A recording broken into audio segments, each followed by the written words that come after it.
Assalamualaikum warahmatullahi wabarakatuh. Sebelum kita mulai pelajaran pada hari ini, marilah kita berdoa supaya pada hari ini proses belajar mengajar kita diberi kelancaran. Berdoa akan saya pimpin, berdoa menurut agama dan kepercayaan masing-masing, berdoa dipersilakan.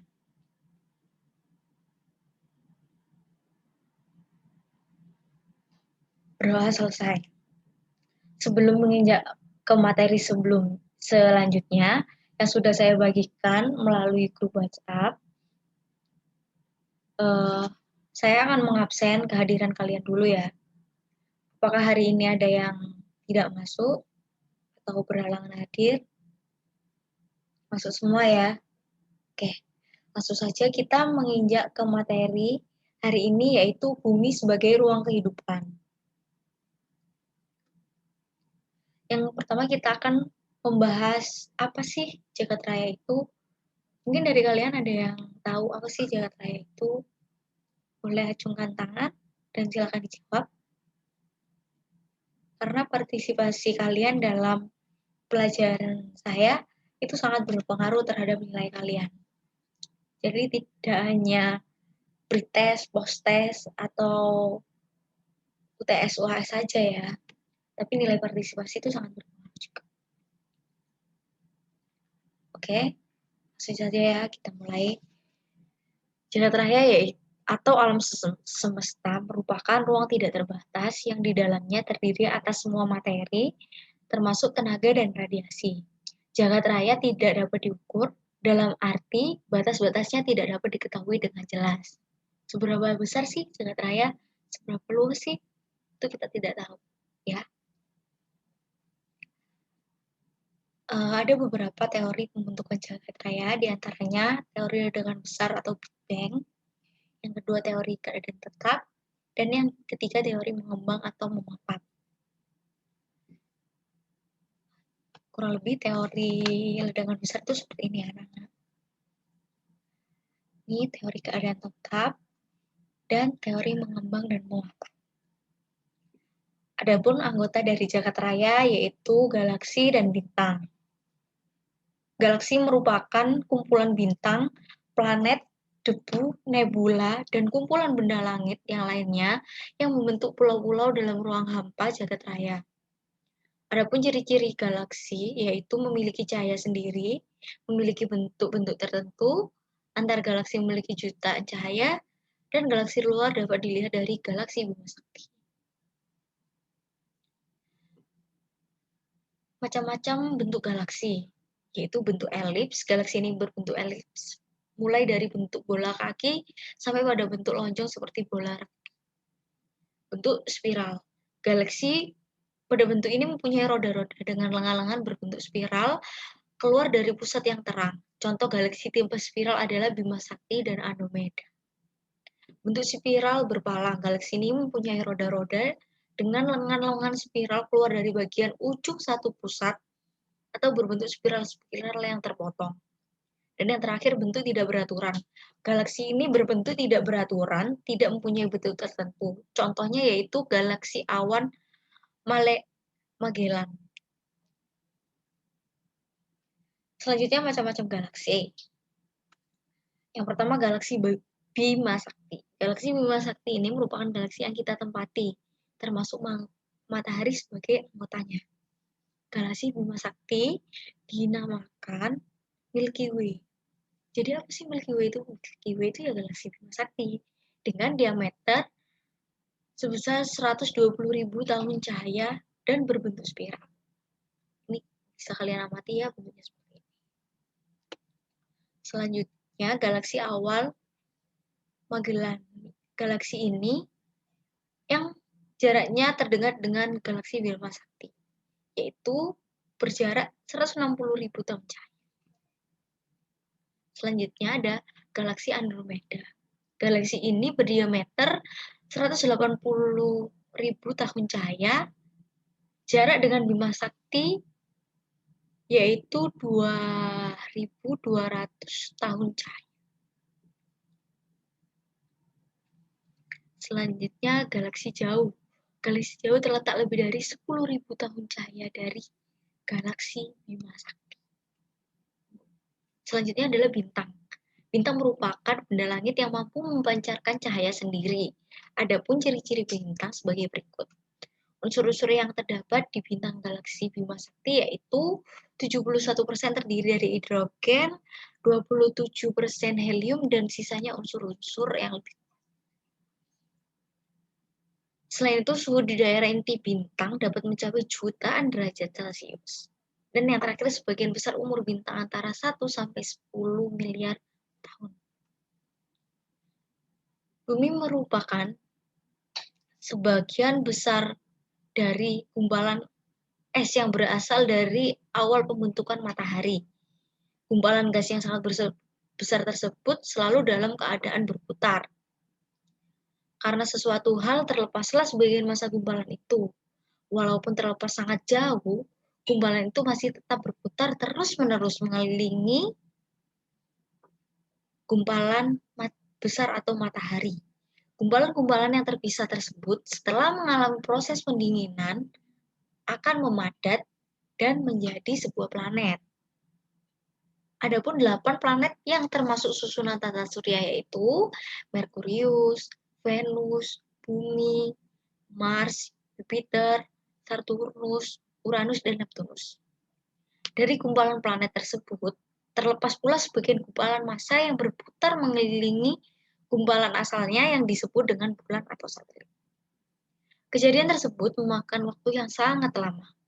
Jadi, kondisi bumi yang seperti sekarang ini baru terjadi setelah berjuta-juta tahun.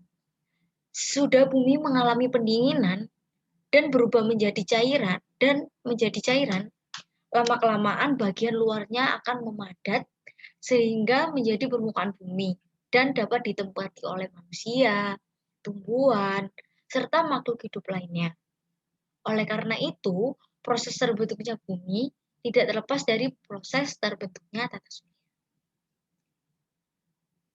Nah, kesimpulannya, tata surya adalah sekelompok benda langit yang terdiri atas matahari sebagai pusat dan sumber cahaya, yang dikelilingi oleh planet-planet beserta satelit-satelitnya, asteroid, komet, dan meteor. Selanjutnya, teori pembentukan tata surya. Yang pertama ada teori kabut. Teori ini menyatakan bahwa tata surya pada awalnya masih berupa kabut. Kabut ini berbentuk dari debu, es, dan gas yang disebut nebula. Unsur gas sebagian besar berubah hidrogen. Karena adanya gaya gravitasi yang dimiliki, kabut itu menyusut dan berputar, mengakibatkan suhu kabut memanas dan akhirnya menjadi bintang raksasa yang disebut dengan matahari raksasa. Matahari raksasa tersebut terus menyusut dan perputarannya semakin cepat, dan selanjutnya berbentuk cincin-cincin gas yang kemudian terlontar di sekeliling matahari.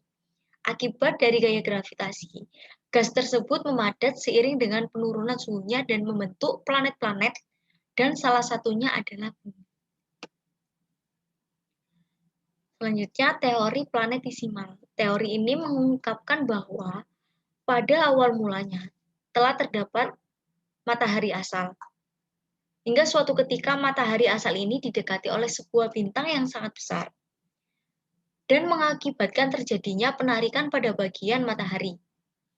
Akibat tenaga penarikan matahari asal tadi, terjadilah ledakan-ledakan yang sangat hebat. Gas yang meledak ini keluar dari atmosfer matahari, kemudian mengembun dan membeku sebagai benda-benda yang padat. Kemudian, benda-benda yang padat itu disebut dengan planetesimal. Planetesimal ini dalam perkembangannya menjadi planet-planet dan salah satunya adalah planet bumi. Pada dasarnya proses-proses teoritis terjadinya planet dan bumi dimulai dari benda berbentuk gas yang bersuhu sangat panas. Kemudian karena proses waktu dan perputaran yang sangat cepat, maka terjadi pendinginan yang menyebabkan pemampatan pada bagian luar. Adapun tubuh bumi bagian dalam sampai saat ini masih bersuhu sangat tinggi. Jadi inti bumi itu masih bersuhu sangat tinggi sekali. Selanjutnya ada teori pasang surut. Dinyatakan bahwa suatu bintang yang sangat besar dan ukurannya lebih besar dari matahari pernah melewati dengan jarak tidak jauh dari matahari. Melintasnya bintang itu menyebabkan gelombang pasang sehingga sebagian massa matahari terlepas dan terhempas keluar. Bagian massa matahari yang terlempar ini selanjutnya mengalami pemadatan dan pecah menjadi benda-benda tersendiri yang disebut dengan planet-planet. Bisa kalian lihat ya.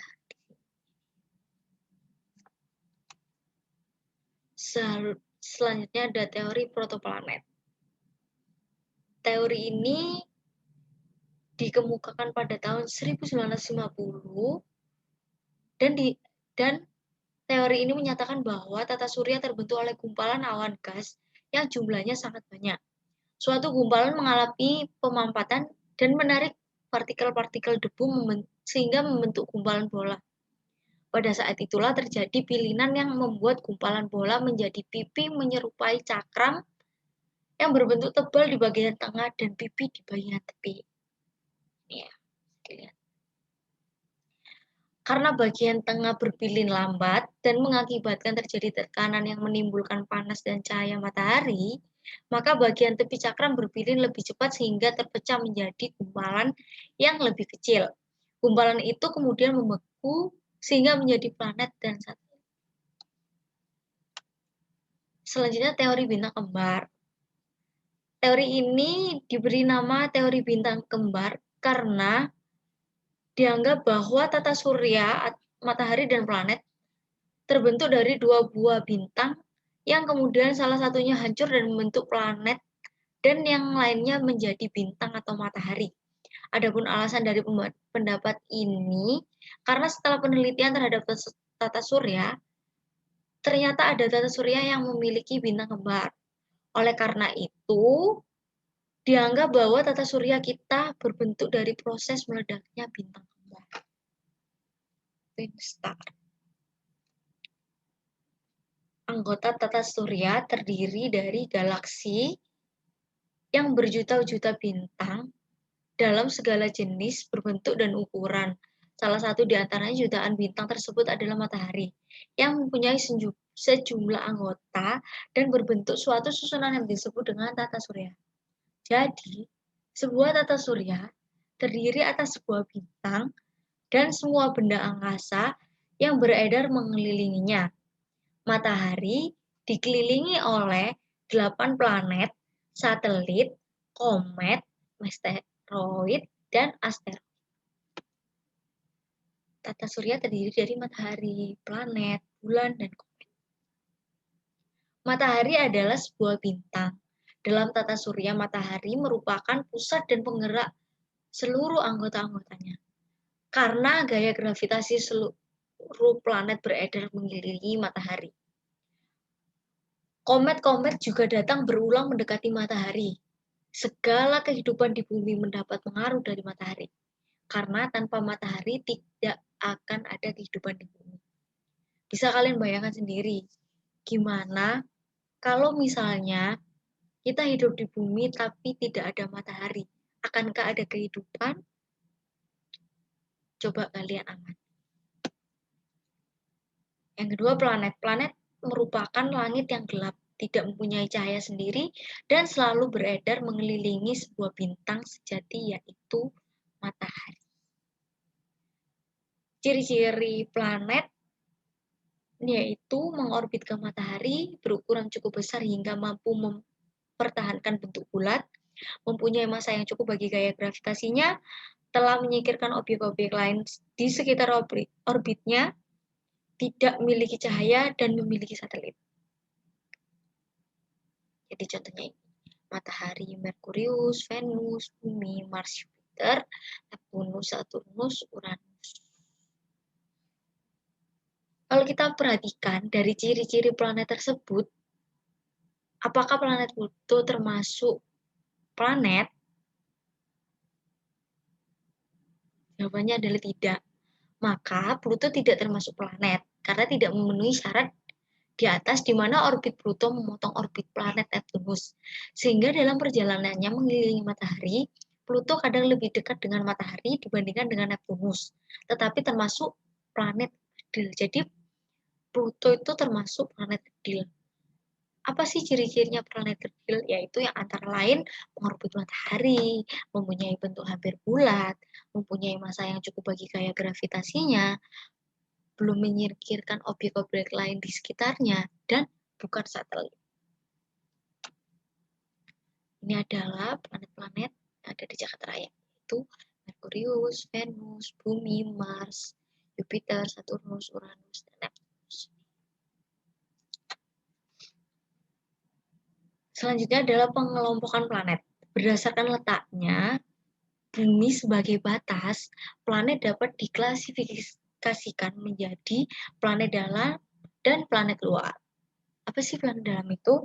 Planet dalam adalah planet yang orbitnya terletak dalam orbit Bumi yang mengelilingi matahari, yaitu Merkurius dan Venus. Sedangkan planet luar merupakan planet yang orbitnya di luar orbit Bumi dalam mengelilingi matahari, yaitu Mars, Jupiter, Saturnus, Uranus, dan Neptunus. Berdasarkan ukurannya, planet dapat dibedakan atas major planet, yaitu terdiri dari Jupiter, Saturnus, Uranus, dan Neptunus. Yang kedua, terrestrial planet, yaitu Merkurius, Venus, Bumi, dan Mars. Bulan-bulan adalah benda luar angkasa yang disebut sebagai satelit alami yang bergerak mengelilingi bumi dan bersama-sama bumi mengelilingi matahari. Bulan adalah nama satelit alami untuk bumi dan berikut ciri-ciri dari bulan.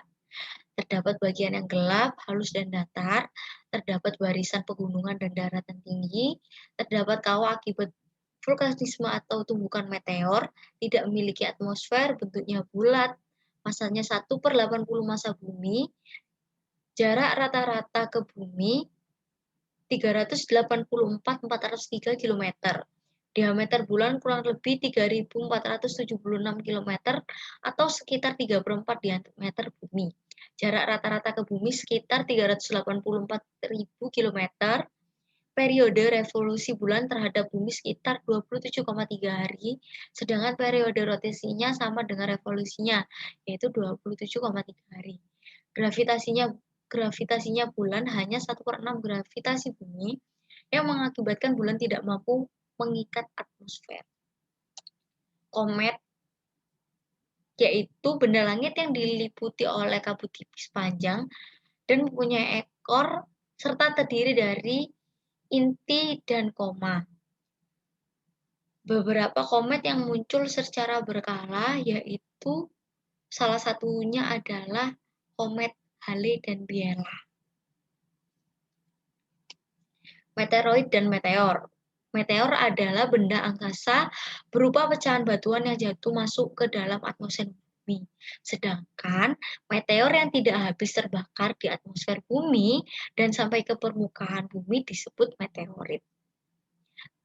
Tumbukan meteorit berukuran besar dan seringkali menimbulkan lubang besar di permukaan bumi yang disebut dengan kawah meteoroid. Contohnya kawah meteoroid Arizona di Amerika Serikat yang lebarnya sekitar 1.265 meter. Selanjutnya ada asteroid. Merupakan benda-benda langit berukuran kecil yang bergerak mengelilingi matahari. Sebagian besar asteroid ditemukan antara orbit Mars dan Jupiter. Dalam orbit ini terdapat lebih dari 1.150 asteroid yang memiliki diameter lebih dari 30 km. Dalam tata surya kita, diperkirakan terdapat 30.000 asteroid dan 6.000 diantaranya telah diketahui dengan pasti orbitnya. Dari sini apa ada yang dipertanyakan? Mungkin ada yang kurang jelas. Setelah kalian juga membaca modul yang telah saya bagikan. Oke, tidak ada pertanyaan ya. Saya akan membagi kalian menjadi beberapa kelompok dan saya akan membagikan tugas yang harus dikumpulkan di pertemuan selanjutnya. Silakan kalian membaca modul kalian lagi, di situ nanti terdapat tugas. Ada 5 kelompok, masing-masing kelompok mengerjakan satu. Jadi kelompok satu mengerjakan nomor satu, kelompok dua mengerjakan nomor dua. Ya, bisa kalian lihat betul. Oke, kita akhiri pertemuan kali ini. Kurang lebihnya saya mohon maaf yang sebesar-besarnya. Wassalamualaikum warahmatullahi wabarakatuh.